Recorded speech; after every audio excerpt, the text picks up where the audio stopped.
Bismillah. Assalamualaikum warahmatullahi wabarakatuh. Alhamdulillah hamdan katsiran thayyiban mubarakan fihi kama yuhibbu rabbuna wa yarda. Asyhadu la ilaha illallah wa asyhadu anna Muhammadan abduhu wa rasuluhu. Amma ba'd. Pemirsa Fatwa TV. Alhamdulillah, bersyukur kepada Allah kami semua dapat kembali menggelar acara sore hari ini, yaitu acara live interaktif di Fatwa TV yang dipandu oleh Ketua Dewan Fatwa Perhimpunan Al-Irsyad, yaitu Dr. Sufyan Baswedan Hafizahullah Ta'ala, dalam acara live interaktif meneladani akhlak Rasulullah SAW, Rasul kita semua. Barakallahu fikum. Dan Alhamdulillah, Ustadz yang masuk acara ini sudah membersamai kita, artinya sudah tergabung, ya, atau sudah terkoneksi. Semoga Allah bikin lancar nih ya. Allah bikin lancar koneksinya, tidak ada kendala, tidak ada freeze atau putus-putus. Dan kami juga menggelar dua cara untuk bertanya kepada Ustadz Sufyan Baswedan ini di acara hari ini. Dengan nomor 021, telepon Interlokar Jakarta, 021 212 32333. Nah, itu jalur lebih aman tuh. Lebih jernih suaranya kalau mau dipakai. Tapi mungkin agak mahal sedikit ya. Nah, tapi buat ilmu nggak apa-apa, harus ada pengorbanan. 021 212 32333. Tuh, kalau mau dipakai itu jalurnya bersih insyaallah. Terus satu lagi, jalur telepon WhatsApp call. Telepon ya, bukan teks. Kalau teks kita nggak bisa dibalas dong suaranya. Nah, teleponnya 0821 7000 0821 7000 6087 gitu. Nah, ini dengan catatan nih jalur ini. Seperti biasa kalau internet kan kita harus mencari sinyalnya yang lebih kuat, sinyal yang penuh di handphonenya tuh ya. Dicari sinyal yang penuh. Nah, dekat jendela atau keluar ruangan, jadi bisa jelas kami mendengar suara pemirsa, tidak putus-putus, dan Ustadz juga menjawabnya detail dan lengkap, tidak salah jawab. Begitu ya, dan semuanya informasinya bisa lengkap tersampaikan. Nah, sekarang bagi mereka juga, kami juga memiliki satu jalur lagi, tapi bukan jalur telepon, jalur untuk bagi mereka yang ingin tahu dakwah bersama Fatwa TV. Itu dia nomor rekening yang ada di layar. Baik, alhamdulillah kami tunggu kabar baiknya. Barakallahu fiik. Sekarang tidak berpanjang lebar, kita sapa ustadznya yang masuk acara ini. Assalamualaikum warahmatullahi wabarakatuh, Ustadz Sufyan. Waalaikumsalam warahmatullahi wabarakatuh. Gimana kabar antum, Ustadz? Alhamdulillah sehat. Sehari-hari, Masya Allah, barakallahu fikum, Ustadz. Nah, kemarin pakai putih, sekarang pakai hitam. Sama ganteng ya, Masya Allah, barakallahu fikum. Ini coklat tua. Oh, coklat tua. Coklat tua ini. Iya. Oh iya, di sini ini agak dark nih kontrasnya nih, Masya Allah. Oh, coklat tua, barakallahu fikum, Ustadz. Alhamdulillah seperti itu. Kami bersyukur kepada Allah dan kemudian berterima kasih kepada antum yang sudah meluangkan waktunya di sore hari, waktu yang harusnya santai minum kopi nih, Ustadz ya. Tapi minum kopi juga ya. Minum kopi ya, semoga bisa melek kita semua di sini. Alhamdulillah.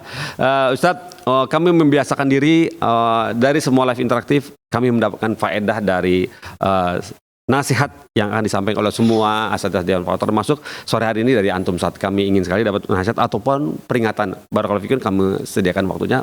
Tafadhal ya Ustadz. Ya. Bismillahirrahmanirrahim. Alhamdulillahilladzi bi ni'matihi tatimmus shalihat. Asyhadu an la ilaha illallah wahdahu la syarika lahu rabbul ardi was samawati. وأشهد أن محمدا عبده ورسوله خير البريات صلى الله عليه وعلى صحبه والآل والزوجات أما بعد. Para pemirsa Fatwa TV yang dirahmati oleh Allah dimanapun antum berada, demikian juga yang menyimak acara ini melalui radio-radio yang streaming ya barangkali kalau ada. Alhamdulillah kita senantiasa menghaturkan puji dan syukur kita kepada Allah Subhanahu wa taala atas segenap nikmatnya. Dan seorang mukmin hendaknya senantiasa bisa mengambil pelajaran, baik ketika dia sedang mendapatkan nikmat, dengan cara bersyukur, mengakui bahwasanya nikmat itu berasal dari Allah semata-mata. Dan secara lisan dia juga mengucapkan hamdalah, memuji nikmat itu secara lisan, kemudian dia mempergunakan nikmat tersebut untuk hal-hal yang diridhai oleh Allah Subhanahu wa taala. Apakah itu nikmat kesehatan, dengan memanfaatkan kesehatannya untuk hal-hal yang bermanfaat, untuk ibadah, untuk bekerja mencari nafkah dan sebagainya, ataupun nikmat usia, masa muda, yang ini seringkali disalahgunakan Ya, banyak anak-anak muda yang menggunakan masa mudanya ini hanya untuk kesana kemari nggak jelas, untuk nongkrong-nongkrong, santai-santai. Bahkan ada yang lebih parah dari itu, malah dipakai untuk maksiat, dipakai untuk narkoba dan lain sebagainya. Ingat bahwasanya masa muda ini adalah nikmat yang ketika dia sudah berlalu nggak bisa lagi kita beli. Ya, salah seorang penyair mengatakan, "Laita syababa ya'udu yauman." Andailah masa muda itu bisa kembali suatu hari. La ukhbiruka bima fa'alal masyibu. Niscaya aku akan ceritakan apa yang akan dilakukan oleh orang yang sekarang sudah tua. Dia hanya bisa berangan-angan karena masa itu sudah lewat dan tidak akan kembali lagi. Termasuk nikmat di sini adalah nikmat keamanan, ketentraman, stabilitas. Yang sekali lagi ini nikmat yang sangat luar biasa. Alhamdulillah negeri kita masih disayang oleh Allah Subhanahu wa taala di satu sisi ya. Di satu sisi ini adalah bentuk rahmat Allah. Namun jika tidak kita manfaatkan dengan baik, ini bisa berbalik menjadi musibah. Ya, semua nikmat jika tidak dimanfaatkan atau bahkan disalahgunakan, maka sejatinya dia itu bukan lagi nikmat, namun dia adalah niqmah. Niqmah itu pakai qaf. Artinya hukuman dari Allah. Karena kita akan ditanya dan kita nggak bisa menjawab dengan lisan ketika itu. Tsumma latus'alunna yawma idzin 'anil na'im. Dan pada hari itu kalian benar-benar pasti akan ditanya atas segenap nikmat. Untuk apa nikmat ini? Disia-siakan, ya hukuman menanti. Dimanfaatkan, akan ditambah oleh Allah ketika di dunia dan akan diberi pahala ketika di akhirat. Termasuk nikmat juga para pemirsa adalah nikmat keselamatan anggota badan kita, yang ini adalah bagian dari kesehatan ya, kesehatan secara umum, ataupun memiliki anggota-anggota tubuh kita yang berfungsi dengan sebagaimana mestinya. Tidak sakit gigi, tidak belekan matanya, tidak gatal telinganya, tidak nyeri sendi-sendinya, tidak sesak nafasnya. Ini semua adalah nikmat, mari kita manfaatkan. Termasuk nikmat adalah nikmat bisa thalabul ilm. Nikmat bisa menyimak kajian-kajian ilmiah. Ya, baik dengan menyimak yang ada di televisi ataupun yang ada di grup-grup kajian ilmiah ataupun yang di radio. Ini adalah nikmat yang juga perlu kita syukuri. Nah, tentunya di balik nikmat ini juga Allah pasti akan ada yang terkena ujian. Hari ini juga kita sering beberapa kali mendengar adanya musibah banjir bandang ya, betul, di Padang beberapa waktu yang lalu hingga merobohkan ada semacam kafe gitu ya Mas Pongki. Iya betul Ustaz. Kafe yang tadinya itu tegak berdiri habis tidak tersisa lagi. Iya, beberapa bangunan itu habis hancur total, namun ada sebuah masjid di daerahnya masih berdiri tegak. Ini tentunya adalah isyarat. Isyarat dari Allah Subhanahu wa taala. Jangan pernah sekali-kali merasa aman dari makarnya Allah. Allah tidak tidur. Allah tidak diam. Allah tidak lupa. Allah hanya memberikan penangguhan, namun tidak berarti melalaikan itu semua. Sebetulnya bedanya apa sih? Solo dengan Padang, dengan Jakarta, dengan Bandung. Bandung beberapa waktu yang lalu ada puting beliung kan, tornado yang pertama kali mungkin terjadi di Indonesia. Ustaz. Ya, di daerah Demak banjir hampir 90% semua terendam. Ya, ini semua adalah peringatan dari Allah Subhanahu wa taala. Mau sampai kapan? Apa sih istimewanya bangsa Indonesia dibandingkan bangsa yang lain? Kan nggak ada. Di mata Allah nggak ada istimewa apapun. Nggak ada yang punya nasab sama Allah kan? Iya betul. Nggak ada yang bisa mendapatkan jaminan apapun di mata Allah kecuali ketika dia mau ikuti syaratnya Allah. Mau selamat, ingin sejahtera, ingin terhindar dari banyak musibah, syaratnya cuma satu. Iman dan takwa harus dijaga baik-baik. Kalau Allah Ta'ala, walau anna ahlal qura amanu wattaqau lafatahna alaihim barakatin minas sama'i wal ard. Seandainya manusia, penduduk suatu negeri, entah negeri itu negeri yang besar, negeri yang kecil, negeri yang letaknya di Katulistiwa yang dapat curah hujan banyak, ataukah negeri di kutub utara atau di kutub selatan, ataukah padang pasir, apapun itu bentuknya. Ya. Seandainya penduduk suatu negeri itu amanu, beriman kepada Allah Subhanahu wa taala, mentauhidkan Allah, mengakui hanya Allah satu-satunya yang berhak untuk diibadahi, kemudian bertakwa dengan melaksanakan perintah-perintah Allah semaksimal kemampuannya dan menjauhi semua larangan Allah Subhanahu wa taala, maka Allah akan bukakan barakat, keberkahan-keberkahan minas sama'i wal ard, dari langit maupun dari bumi. Hujannya tidak akan menimbulkan banjir bandang.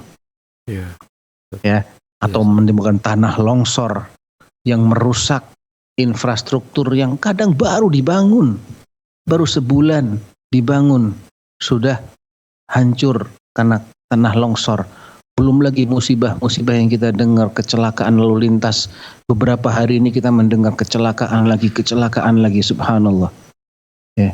Ini semua adalah peringatan dari Allah Subhanahu wa taala bahwasanya Allah yang bisa menjadikan bis itu celaka, bisa juga menjadikan mobil kita celaka.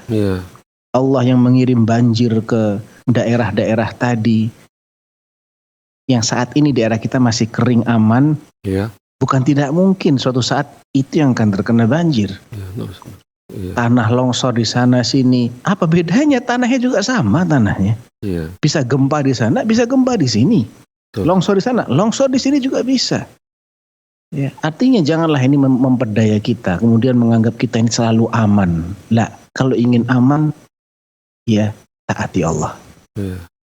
Tegakkan tauhid. Ibadah yang baik sama Allah. Ya, karena bumi ini milik Allah. Allah perintahkan dia untuk goyang, dia goyang. Allah perintahkan lautan yang tadinya tenang itu untuk menjadi gelombang pasang tsunami, dia akan jadi gelombang pasang tsunami dengan satu kata dari Allah, kun, jadilah. Ya, oleh karena itu kita perbaiki hubungan kita dengan Allah Subhanahu wa taala. Ya, jangan sekali-kali terpedaya dengan apa yang ada di sekeliling kita, kemudian kita lalai untuk bersyukur, apalagi sampai digunakan untuk hal-hal yang dimurkai oleh Allah Subhanahu wa taala. Mungkin itu Mas Mangki sebagai pembuka.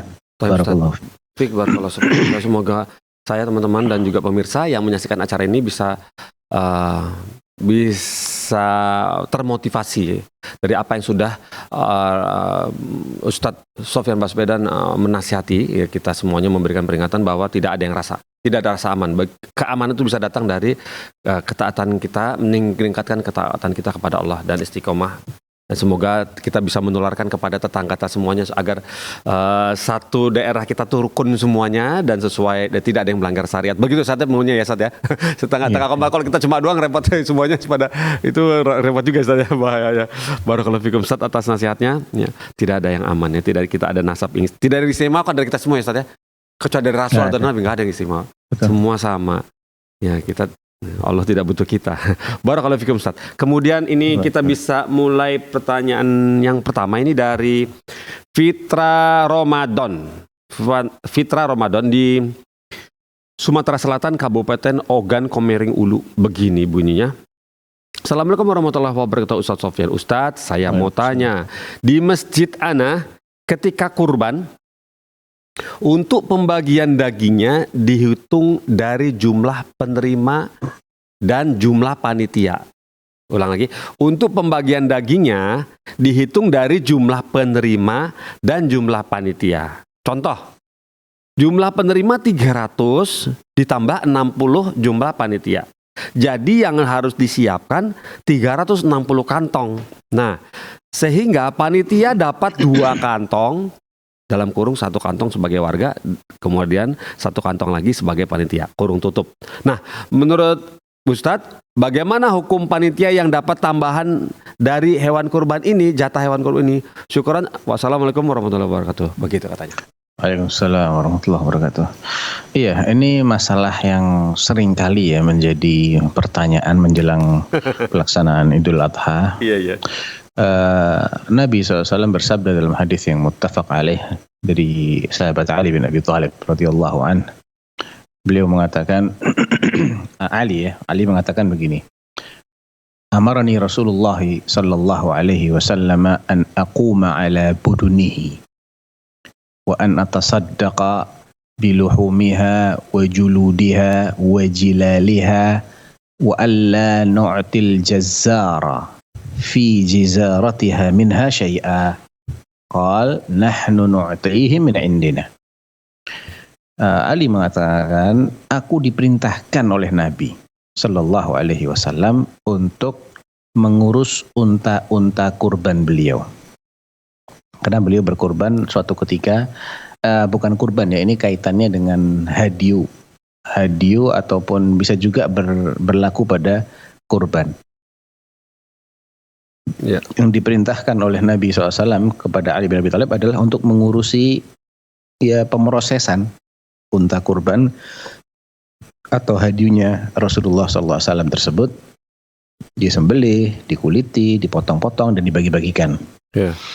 Nabi memerintahkanku untuk menyedekahkan dagingnya, kulitnya dan juga kain penutup badannya unta. Kalau unta itu apalagi unta-unta yang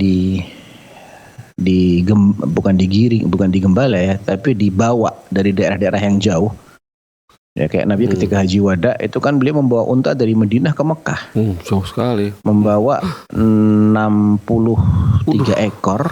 Kirain cuma 6 dari Madinah. Masya Allah. Dan Ali diperintahkan untuk membawa 37 ekor dari Yaman. Jadi totalnya 100 ekor unta. Itu hadiahnya Rasulullah. Padahal wajibnya cuma 1/7 Mas Pongki. Oh iya betul. Wajibnya 1/7. Iya betul. 1/7. Ya, 1 ekor tuh sudah lebih dari batas minimalnya. Namun itulah kemurahhatian Rasulullah Sallallahu Alaihi Wasallam. Intinya Ali diperintahkan untuk menyedekahkan semuanya dan jangan ada bagian dari unta itu sedikit pun yang diberikan kepada tukang potong sebagai bentuk upah. Jadi upahnya tidak boleh diambilkan dari hewan kurban. Terus bagaimana? Nahnu nu'tihi min indina. Kita kasih secara terpisah. Bukan dari hewan kurban ini. Jadi saya mau motong kambing asalkan saya dapat sampilnya satu. Sampil ya bahasa Indonesianya ya. Iya mungkin ya. Apa paha ya, betul paha. Ya, saya dapat paha kambing atau dapat tangannya atau dapat jeroannya. Kalau dia persyaratkan itu nggak boleh dikasih. Karena berarti ini adalah upah dia. Yeah. Jadi kita harus pisahkan. Misalnya nih, kita mau melibatkan tukang potong. Entah tukang potongnya itu kita sewa dari luar ataukah panitia itu sendiri. Maka kalau Anda ini relawan, sukarela, ya jangan mempersyaratkan. Saya harus dapat 2 kantong karena saya panitia. Yeah. Berarti Anda di sini sekantongnya itu karena Anda ikut ngurusin kurban kan, entah motong-motong, entah bagi-bagi, upah gitu. Jadi upah ya. Jadi upah. Terus caranya bagaimana? Ya udah aja minta berupa duit, jangan minta berupa daging. Waduh, udah salah semua dah.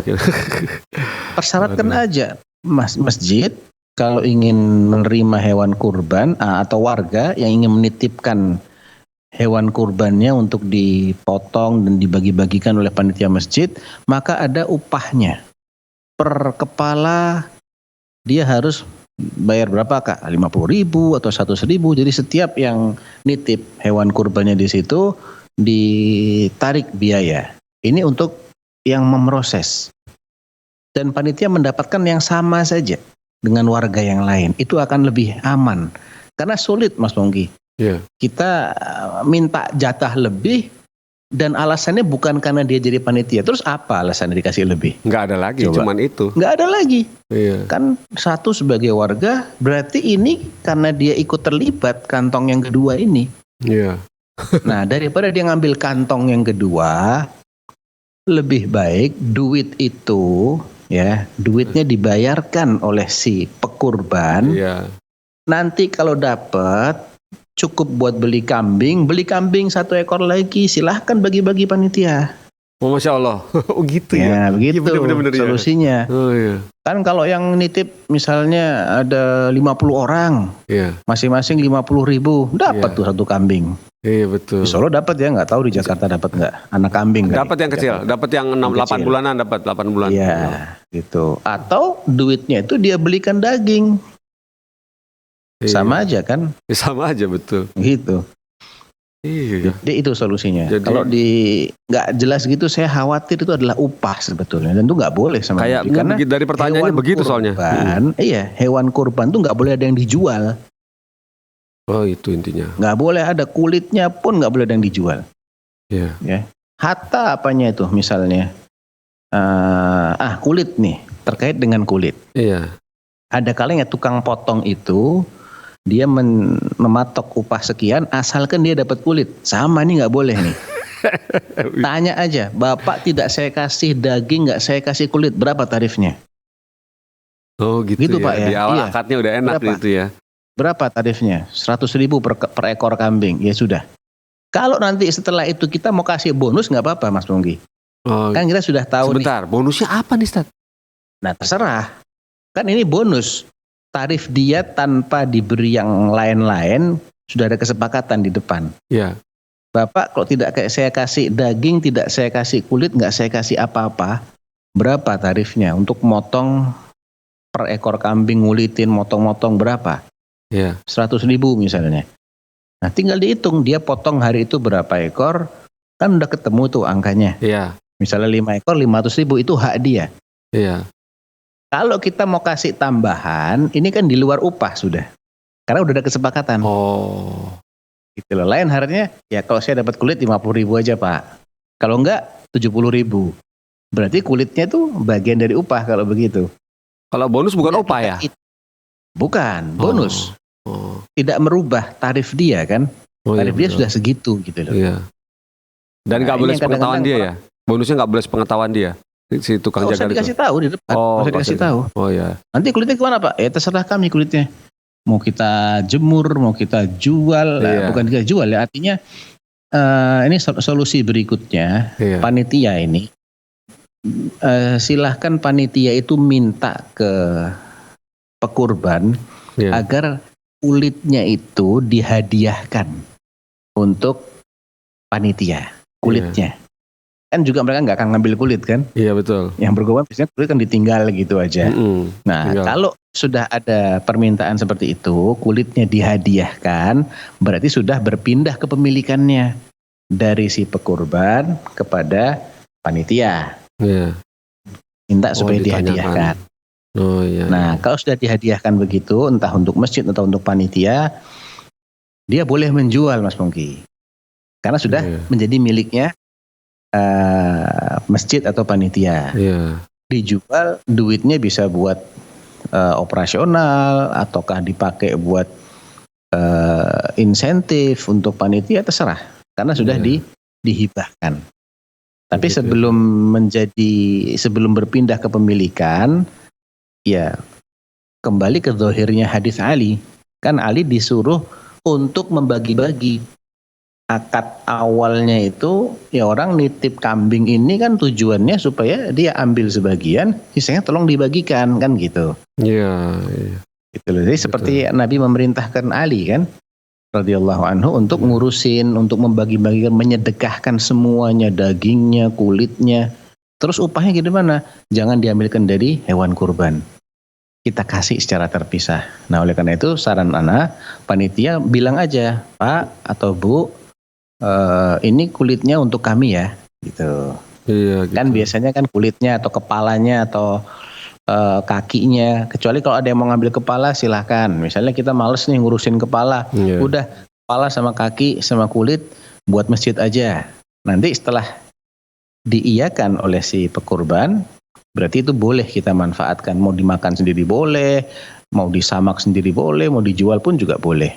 Dikasihkan orang lain juga boleh karena udah berpindah kepemilikan gitu. Iya begitu Ustaz ya. Seperti itu ya, tipsnya ya dia buat panitia kurban ya tadi barusan Ustaz Sofyan sudah di share bahwa caranya begitu untuk ketika akad kepada tukang jagal ya berapa tanpa dapat apa-apa gitu ya. per hewannya. Barakallahu fiikum Ustaz atas jawabannya. Kemudian pertanyaan berikut ini datang dari Ibu ya, sepertinya ini Ibu Nela. Bentar, saya cek dulu. Sebentar maaf, bukan Ibu Nela. Ternyata, coba saya cek dulu. Berikutnya ini pertanyaan datang dari... Nah ini, dari Abu Fadil di Bogor. Begini bunyinya. Assalamualaikum warahmatullahi wabarakatuh. Ustaz izin mohon penjelasannya Ustaz. Apakah memotong kulit yang mengelupas pada area jari atau tangan termasuk hal yang dilarang bagi pekurban yang akan berkurban dalam kurung sebelum hewan kurban disembelih, kurung tutup. Qadarullah, ana agak sering terkelupas kulit-kulit di sekitar jari-jari tersebut. Dan beberapa kali luka karena kulit yang terkelupas tersebut tersangkut sewaktu berjalan atau bekerja. Jazakallah khairan atas jawabannya. Begitu. Ya, barakallahu fiik. Abu Fadil, terkait dengan masalah ini perlu difahami bahwa itu ada dua penafsiran ya dari kalangan ulama. Dalam madhab Syafi'i, maksud dari hadisnya Ummu Salamah, man kana lahu syatun atau man kanat lahu udhiyatun yudhi biha fa idza ahalla alaihi syahrul dzulhijjah fala ya'khudanna min sya'rihi wala min dhufurihi wala min basharatihi syai'an hatta yudhi. Siapa yang sudah berniat untuk menyembelih udhiyahnya, sudah ada niat untuk menyembelih udhiyah, maka semenjak masuknya bulan Dzulhijjah, janganlah dia mengambil kukunya, rambutnya, ataupun bagian dari kulitnya sedikit pun sampai dia menyembelih udhiyahnya. Udhiyah. Nah, ketika memaknai hadis ini, menurut mazhab Syafi'i rahimahullah, perintah ini sifatnya anjuran, bukan keharusan. Alasannya apa? Apa yang mengalihkan mereka dari memaknai hadis ini berdasarkan zahirnya saja?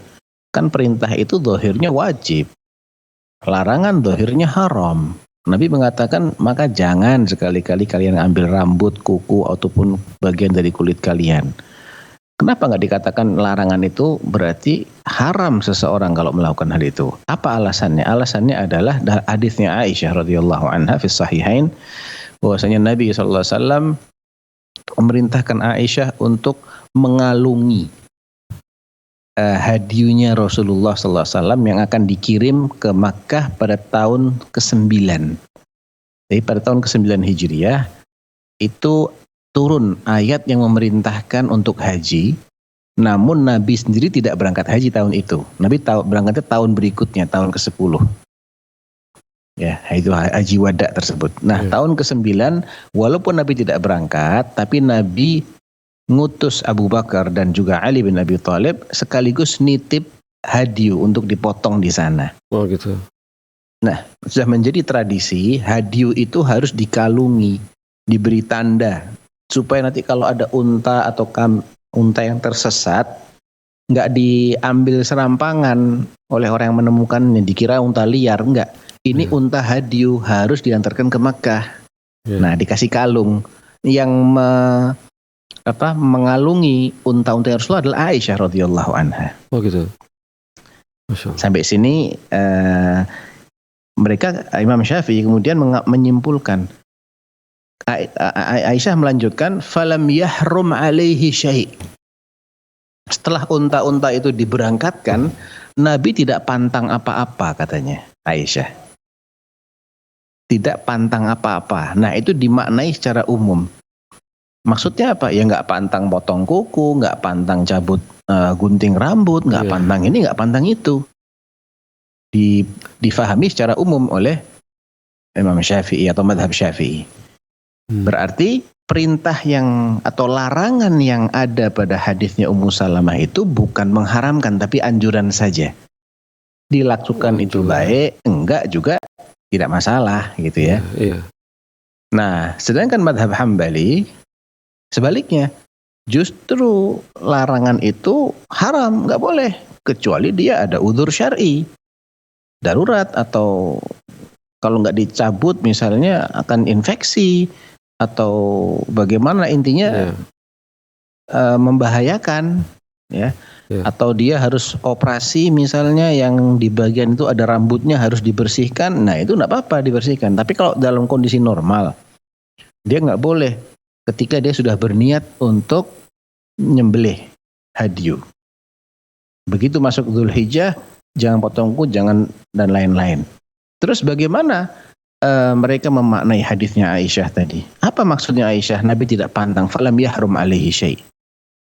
Padahal kan sekedar niat saja, belum ada kambingnya, dengan sudah ada untanya sudah dikalungi dan sudah dikirim. Mana yang lebih menunjukkan orang ini benar-benar akan berkurban? Tentunya kan ketika dia sudah punya unta, sudah dikalungi, sudah dikirim, ini kan lebih jelas lagi dia memang benar-benar akan kurban gitu loh. Yang begitu aja katanya Aisyah, Nabi tidak pantang apa-apa. Bagaimana yang baru niat, kambingnya juga belum dibeli, ya, dia sudah harus pantang. Nah, mereka menjawab, yang dimaksud tidak pantang apa-apa itu bukan berarti semuanya, tapi tidak pantang seperti pantangnya orang yang ihram, nggak pakai pakaian berjahit ya, atau pakaian-pakaian yang bisa dipakai sehari-hari, nggak nutup kepala, nggak boleh pakai khuf dan lain-lain ya, wangian. Nah itu Nabi nggak pantang, tetap pakaian biasa, tetap pakai wangi-wangian, tetap begini, tetap begitu. Adapun yang kuku, rambut dan kulit ini berlaku tetap. Jadi mereka mengkompromikan dua hadis, dua-duanya ingin mengkompromikan, cuman beda sudut pandang. Jadi silakan aja ya. Toh itu juga setahu saya yang mengharamkan itu termasuk mufradatul Hanabilah. Intinya dari imam yang 4 hanya Imam Ahmad. Seingat saya ya, mungkin saya salah, tapi yang jelas itu madhabnya Imam Ahmad, madhab Hambali. Adapun madhab Syafi'i bukan mengharuskan begitu, tapi anjuran saja. Ya begitu. Kalau ada kebutuhan, tidak ada masalah. Nggak dosa, nggak kenapa-kenapa. Nggak dosa, nggak kenapa-kenapa. Ya, jadi... Atau nggak sengaja lupa misalnya. Itu dia tuh.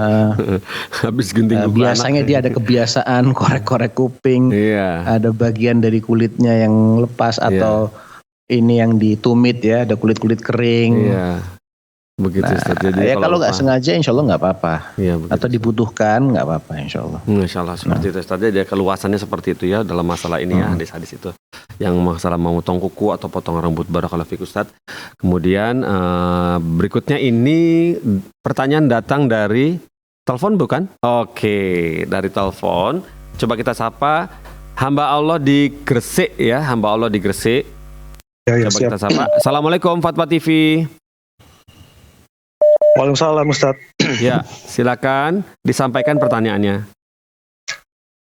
Iya, jadi sebenarnya pengertian sedekah saat sempit itu gimana Ustaz? Haruskah dengan harta?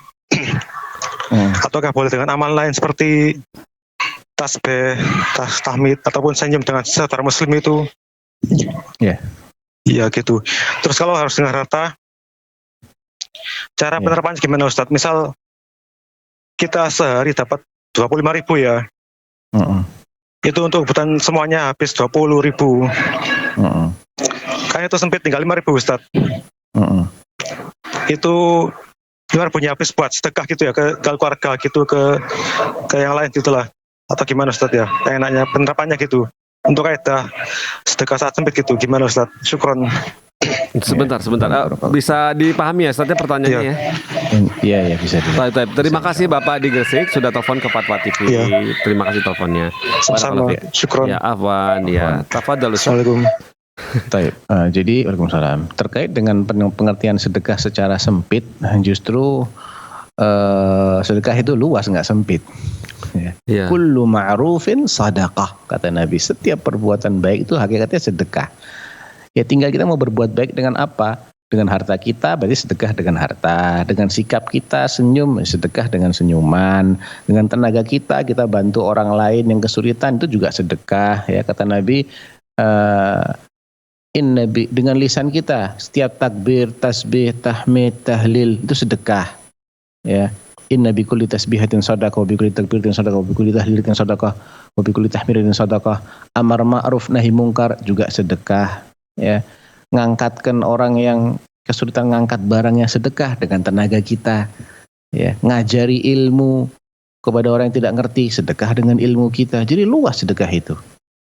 Sedekah itu luas. Tergantung apa yang kita bisa bagikan. Yang bisa membagikan dengan harta ya dengan harta. Ya. Memang sedekah dengan harta itu ada kelebihannya.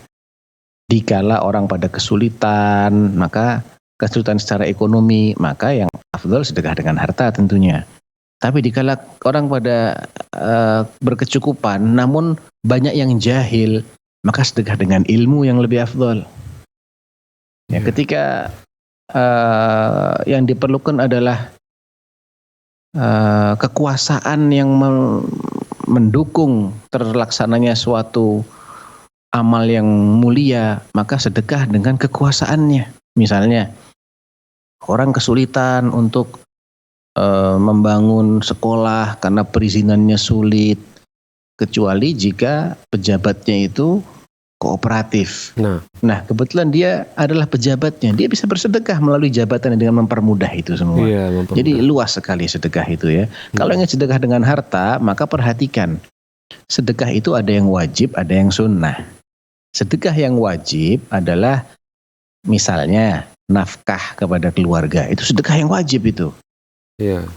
Dahulukan daripada sedekah-sedekah yang hukumnya sunnah. Ya, kalau ingin sedekah, keluarganya sudah tercukupi atau belum? Belum tercukupi, sedekahkan ke keluarga. Itu lebih afdal. Yeah. Kemudian termasuk yang wajib di sini adalah zakat. Kalau dia termasuk orang yang memiliki harta tertentu yang sudah mencapai nisabnya, ya, intinya dia wajib zakat, maka dahulukan mengeluarkan zakat daripada sedekah-sedekah ke yang lain-lain. Yeah. Yang tidak wajib. Demikian juga membayar hutang. Ini kan juga mengeluarkan harta, walaupun namanya bukan sedekah ya, tapi ini termasuk bentuk pengeluaran harta. Ini hukumnya wajib. Jadi kalau ingin sedekah, perhatikan ada enggak kewajiban terkait harta kita yang belum kita tunaikan dan sebetulnya sudah wajib kita tunaikan. Kalau ada, tunaikan dulu. Termasuk kafarat. Misalnya orang terkena melanggar sesuatu, dia terkena denda berupa puasa atau ngasih makan orang miskin. Ini kan jadi dia harus keluarkan biaya untuk membelikan makanan.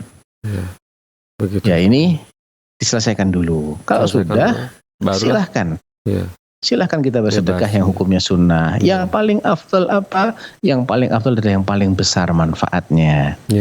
Kalau ada hubungan kekerabatan, orang yang kita sedekahi itu kerabat kita, itu juga lebih afdol karena selain sedekah dia juga tergolong silaturahim. Tetangga kita yang dekat sama kita itu juga lebih berhak untuk kita baikin ya, kita santunin daripada orang-orang yang jauh dari kita. Begitu. Ya, Masya Allah berkata. Jadi kita perhatikan dulu, mendahulukan yang lebih penting dari yang penting. Begitu Ustaz ya, mendahulukan yang penting daripada yang penting. Barakallahu fikum Ustaz. Seperti itu ya hukumnya. Barakallahu fikum. Nah, kemudian pertanyaan berikut ini datang dari Ivan. Loh, ada telepon lagi? Oh, siap. Ada telepon dari Aldi di Jambi. Ya, kita sapa. Assalamualaikum Fatwa TV. Ya. Bapak Aldi di Jambi, betul? Waalaikumsalam warahmatullahi wabarakatuh. Ya, silakan disampaikan pertanyaannya, Bapak. Ya. Assalamualaikum Pak Ustaz. Waalaikumsalam warahmatullahi wabarakatuh. Silakan, Pak. Ya. Saya ingin bertanya, Ustaz. 3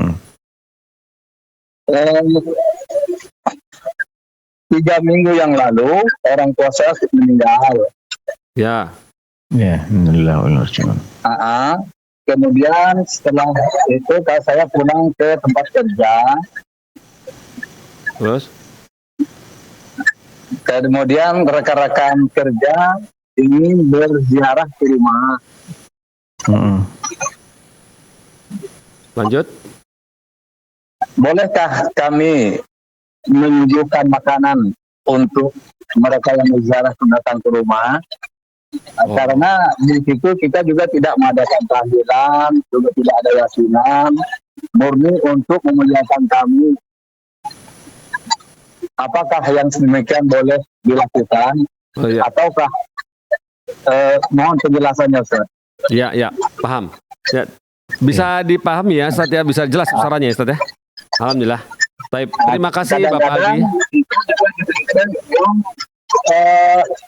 Uang buka oleh mereka gitu, Ustaz. Oh iya. Terima kasih hanya itu. Halo, sebentar. Bagaimana Ustaz? Bapak Aldi. Halo? Tadi ucapan terakhir apa Bapak Aldi? Yang bisa apa tadi? Yang buka oleh mereka, gimana maksudnya? Saya nggak paham. Terakhir. Kita boleh menerima uang buka dari mereka gitu. Hah? Bagaimana? Cari sinyal yang baik Pak. Kurang jelas suaranya yang terakhir ini. Rekan-rekan kita yang berziarah ke rumah, mereka memberikan uang tanda duka kepada kita gitu. Kita boleh kita menerimanya atau tidak? Uang duka ya Pak. Oh, uang duka. Iya. Oh ya, baik. Taib. Sehat. Insya Allah nanti dijawab oleh Ustadz Sofyan. Terima kasih sudah telepon ke Fatwa TV Bapak Aldi. Saya kelahiran. Tafadhol Ustadz. Iya. Memang terkait dengan kebiasaan ini ya, ada sebuah hadisnya Jabir kalau nggak salah ya, Jabir bin Abdullah, kunna na'uddu al-ijtima' inda ahli al-mayyit wa san'ati at-ta'ami lahu ba'da ad-dafni minan niyahah.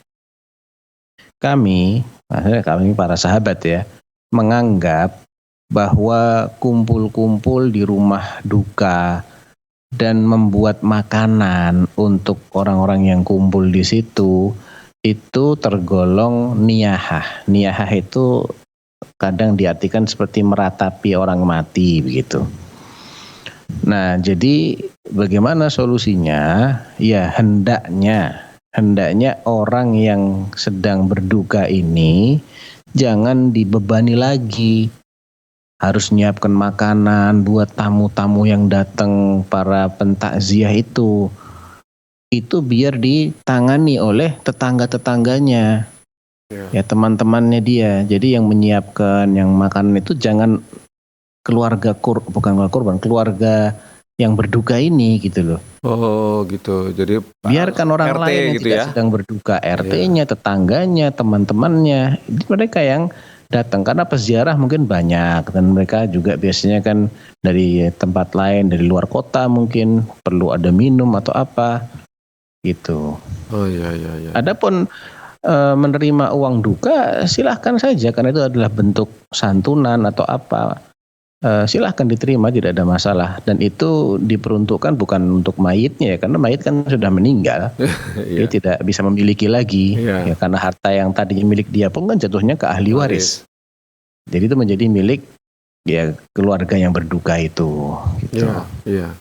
Begitu ya Ustaz ya. Jadi kalau untuk ruang duka tidak apa-apa, cuman untuk makanan solusinya dari warga setempat ya, ke ibu-ibu PKK di situ gitu, posyandu gitu, kumpulin misalnya sesuatu untuk bantu menyediakan makanan bagi tamu yang akan datang bertakziah. Begitu Ustaz maksudnya? Iya. Barakallahu fiik, seperti itu. Alhamdulillah seperti itu solusinya ya. Bapak yang bertanya, Bapak Aldi di Jambi tadi. Dan sekarang pertanyaan datang dari nggak sempat baca nih. Baiklah. Dari jauh juga nih. Sumbawa, dari hamba Allah di Sumbawa, coba kita sapa sekarang. Assalamualaikum Fatwa TV. Halo, Assalamualaikum Fatwa TV. Halo. Terputus. Baik, jatahnya ini sekarang, takdirnya. Bertanya datang dari Bapak Ivan. Bapak Ivan di Bekasi, begini bunyinya. Assalamualaikum warahmatullahi wabarakatuh Ustadz. Saya mau tanya tentang kurban. Kami DKM memesan hewan kurban dari peternak dan menjual ke jamaah dengan keuntungan tertentu yang digunakan untuk operasional masjid. Nah, apakah harga beli hewan dan marginnya harus diinformasikan ke jamaah? Terus kemudian tanda tanya, terus kemudian uang pembelian hewan uang pembelian hewan ke peternak memakai uang jamaah yang pesan, dalam kurung jamaah yang bayar paling telat di H-5 kurung tutup. Mohon pencerahannya. Jazakallahu khairan. Jadi panitia di sini bertindak sebagai Marketing. yang mencarikan ya, marketing ya. Iya. Nah, informasinya itu Kalau keuntungannya. Begini, pertama, apakah panitia itu sudah ada akad dengan pemilik kurban supaya menjualkan hewan kurban mereka? Ya, sehingga berangkat dari adanya akad ini, panitia mewakili si penjual kurban Iya. untuk menawarkan hewan kurbannya. Iya. Adapun nanti dari masing-masing dapat berapa, itu terserah yang akan memberikannya nanti kepada panitia, kesepakatannya bagaimana. Ya, di sini jadi panitia adalah semacam salesnya gitu ya. Iya. Ataukah panitia di sini menjadi pihak yang bekerja untuk yang membutuhkan hewan kurban. Ya, saya mau mencarikan hewan kurban, asalkan kalau dapat saya minta ya uang capek saya. Wah. Mencarikan kambing yang gitu sesuai dengan kriteria begini. Iya. Misalnya seperti itu. Iya. Jadi nggak ada masalah Nggak ada sebetulnya masalah, kalau ada marketing ya. kejelasan di sini. Iya. Ya. Cuma diumumkan nggak, yang jadi masalah itu adalah dia ini sebetulnya perantara, makelar. Iya. Tapi peternak. tidak jelas ngambilnya berapa. Nah, Gitu loh. begitu ya. Akadnya sudah dilakukan di depan sebagai penjual, bukan perantara. Sedangkan barangnya belum dia miliki. Nah, Masih punyanya orang. iya. Tapi kalau Harusnya akad itu baru terjadi setelah misalnya gini aja, carikan saya kambing iya. dengan spek ya, ya usianya sudah setahun lebih, misalnya Iya. jenisnya jenis apa, PE, Etawa, peranakan Etawa, Merino, apalah terserah, Oh, insya Allah. sesuai dengan, atau domba Garut, terserah bebas. Iya. Tapi saya mau yang beratnya sekian, Oh ya, 20-an ya. Berapa kilo tuh ya? sekian, Iya. ya kalau dapat infokan kepada saya harganya berapa, misalnya begitu, atau dia kasih range harganya sekian, Iya. kira-kira. Nah, silakan panitia ini mencarikan. Ketika dia dapat, nah ketika itu dia bisa mengakadkan kepada si pemilik domba, Pak, ini kalau saya beli harganya berapa? Harganya misalnya sekian. Ya, artinya dia sudah dapat range-nya kan, dan harganya itu masuk, spek-speknya masuk. Silakan aja dikasih DP dulu berapa. Terus dia kasih tahu si konsumennya, Pak, saya sudah dapat kambingnya gini, harganya sekian. Iya. Ya, silakan di up sedikit, nggak apa-apa. Begitu. Karena kan ini sudah dibeli sama dia kan, Iya. jadi DP gitu. ya, itu salah caranya, salah satunya tipsnya. Jadi beli, dia boleh menjual. Nah, dapat duitnya dilunasin, halal, diambil. Iya. Atau kalau dia tidak mau ada resiko apapun, ya berlakulah sebagai makelar murni. Kalau makelar murni kan yang dijual itu jasanya, bukan barangnya. Itu dia ngambil untung dari barang, enggak, dia hanya mengambil untung dari jasa. Iya. Jadi harga dari situ berapa? Misalnya 1,5 juta, Kena dijualnya 2 juta. 1,5 juta. Iya. Enggak Mas, tawar lagi. Iya. Tawar Pak, enggak boleh kurang, kecuali 1,4 terakhir net. Ya sudah. Oh, gitu. Tapi ada kesepakatan. Mau dia dapat harga 1,4, mau 1,6, mau 2 juta. Iya. Tarif maklarnya ini udah jelas di awal. Saya minta 200.000 misalnya. Iya. Per ekornya saya minta 200.000. Dapat harganya berapa jangan di up. Sudah apa adanya gitu. Iya, begitu ya Ustaz ya. Ya, kalau nggak ingin ketahuan upahnya berapa, ya ada risiko di sini. Risikonya apa? Ya beli. Gitu. Iya. Atau pakai akad salam. Iya. Nah, Iya. Tapi paling Tapi, Ustaz, simpel tadi lah. Ini saat boleh nggak diumumin? Dan biasanya kan setiap hari Jumat tuh bertepatan setelah itu hari Jumat diumumin untungnya sekian gitu. Boleh nggak? Masjid nggak boleh. Oh, Itu nggak kan boleh. pembahasan itu Iya, bukan iya, untuk iya. di masjid ya. Yang ngomong di tempat lah. Iya, baik. Barakallahu fiikum, Ustaz, seperti itu ya. Semua yang bertanya bisa paham. Dan ini ada telepon masuk, ini semoga bisa sempat dijawab ya. Masih ada 5 menit lagi. Semoga cepat. Dari Diki, Bapak Diki di Jakarta. Assalamualaikum Fatwa TV. Ya, assalamualaikum Fatwa TV. Halo. Oke, siap. Iya. Assalamualaikum Fatwa TV. Bapak Diki. Ya, halo, assalamualaikum. Ya, silakan disampaikan pertanyaannya, silakan langsung saja. Oke, izin bertanya Pak Ustadz. Iya. Saya kan terakhir itu, saya kan sekarang lagi ikhtiar keluar dari riba. Ya. Saya mulai masuk riba itu di tahun 2000 dan 2020. 2022 terus melakukan riba. Saya udah bilang ke orang tua saya kalau sebenarnya yang berhutang itu orang tua saya, cuman menggunakan nama saya. Nah, posisinya itu 2022 akhir saya udah bilang saya nggak mau ada urusan lagi dengan yang namanya riba. Alhamdulillah sampai 2024 bulan lalu itu mereka nggak pernah minta saya melakukan top up dan segala macamnya. Ya. Cuman di bulan lalu itu sampai bulan ini karena pemasukan rumah lagi turun dan segala macam, mereka udah mulai ngajak saya top up lagi. Cuman saya udah nolak. Udah saya tolak beberapa kali dan saya bahkan udah bilang kalau memang bersikeras untuk top up segala macam, ini hutang dibalik nama dulu. Pakai nama ayah atau nama mama gitu kan. Cuman habis itu orang tua saya kayak kepikirannya itu dia mau pakai nama adik saya gitu untuk untuk melakukan top up. Nah, Ya, di sana saya jadinya dilema kayak nggak tahu sih bersikapnya mau kayak gimana. Ya. Baik, itu saja pertanyaannya. Bapak Ya, Diki. itu dulu Pak. Ya, baiklah. Terima Terima kasih kasih. sudah telepon Assalamualaikum. Fatwa TV. Semoga sempat dijawab ya. Waktu tinggal 3 menit lagi. Tafadhol Ustaz. Iya, ya sebetulnya sama aja ya. Mau pakai nama adiknya, mau pakai nama yang namanya riba ya tetap riba, Iya. sama aja gitu loh. Apakah nggak ada jalan lain untuk menutup kebutuhan kecuali dengan pinjaman yang ribawi tadi? Ya, ini harus dipastikan dulu. Kadang-kadang orang itu lebih senang ngutang riba daripada menjual miliknya dia. Ini nggak benar. Iya. Misalnya dia punya mobil 2, 1 pun cukup. Jual yang 1, jangan ngutang yang riba atau istilahnya top up. Jadi saya nggak begitu paham top up, cuman intinya kalau riba tetap nggak boleh. Yang namanya haram itu hanya diperbolehkan dalam kondisi darurat. Darurat ini. Iya. Dia sudah cari pinjaman yang non riba ke sana kemari nggak dapat dan nggak bisa lagi nunggu lebih lama, terdesak. Misal contohnya orang yang harus segera ada tindakan medis, perlu operasi, dia nggak ada duit, nggak dioperasi bisa nggak terselamatkan nyawanya.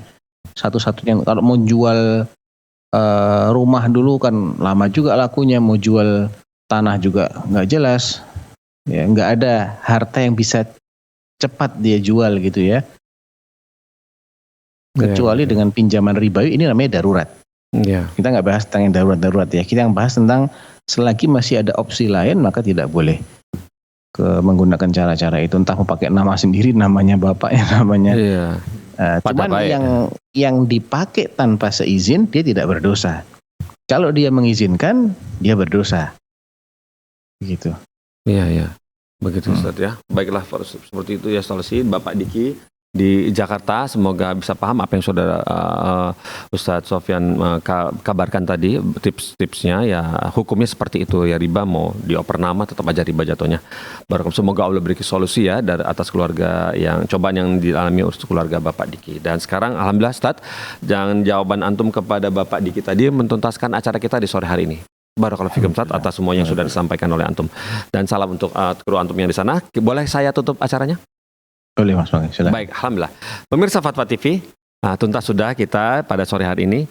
Semoga Allah mempertemukan kembali acara kita ini di pekan depan di jam yang sama, hari yang sama, ustadz yang sama. Kita tutup dengan kafaratul majelis. Subhanallah wa bihamdik. Asyhadu an la ilaha illa anta astaghfiruka wa atubu ilaika. Wassalamualaikum warahmatullahi wabarakatuh. Bagaimana hubungan dengan anak saya yang sekolah pesantren? Ini mau nanya sudah bersuci atau berwudu. kasih, kemudian Bapak. bersentuhan dengan